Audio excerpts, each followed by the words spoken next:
World test championship 2025 ఫైనల్లో south Africa opener Aiden Markram captain innings ఆడారు. ఆసీస్పై century చేసి అదరగొట్టేశారు.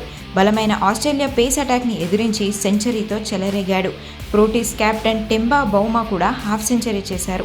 తమ టీంకి రన్స్ కావాల్సిన టైంలో ఇద్దరూ కలిసి పరుగులు సాధించారు. దాంతో వరుసగా రెండోసారి ఛాంపియన్షిప్ గెలవాలని అనుకున్న ఆస్ట్రేలియా ఆశలపై నీళ్లు పడ్డాయి. నిజం చెప్పాలంటే South Africa team WTC final గెలుపుకి అతి చేరువలో ఉంది. 69 పరుగులు చేస్తే చాలు సౌత్ ఆఫ్రికాకి వరల్డ్ టెస్ట్ ఛాంపియన్ పేరు వచ్చేస్తుంది. సఫారీలకు ఇంకా 8 వికెట్లున్నాయి. 2 రోజుల ఆట కూడా మిగిలింది. ఇలా చూసుకుంటే డబ్ల్యూటీసీ 2025 ఛాంపియన్గా సఫారీలు గెలిచే ఛాన్సే చాలా ఎక్కువగా ఉంది.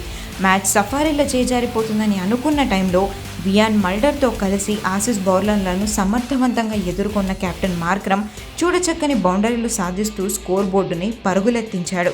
దీంతో ఆసీస్ బౌలర్లు కాస్త ఒత్తిడిలో పడిపోయారు. టార్గెట్ కూడా తక్కువ అవుతూ వచ్చింది. బౌలింగ్లో స్టార్కి కేవలం 2 వికెట్లు మాత్రమే దక్కాయి. ఆస్ట్రేలియా డబ్ల్యూటీసీ ఫైనల్ గెలవాలంటే ఏదో ఒక అద్భుతం ఖచ్చితంగా జరగాల్సిందే అని అంటున్నారు క్రికెట్ ఫ్యాన్స్ అంతా. సౌత్ ఆఫ్రికా టీం ఇలాగే తమ ఇన్నింగ్స్ని జాగ్రత్తగా కొనసాగిస్తే 4వ రోజే విజేత ఎవరో తేలిపోతుంది.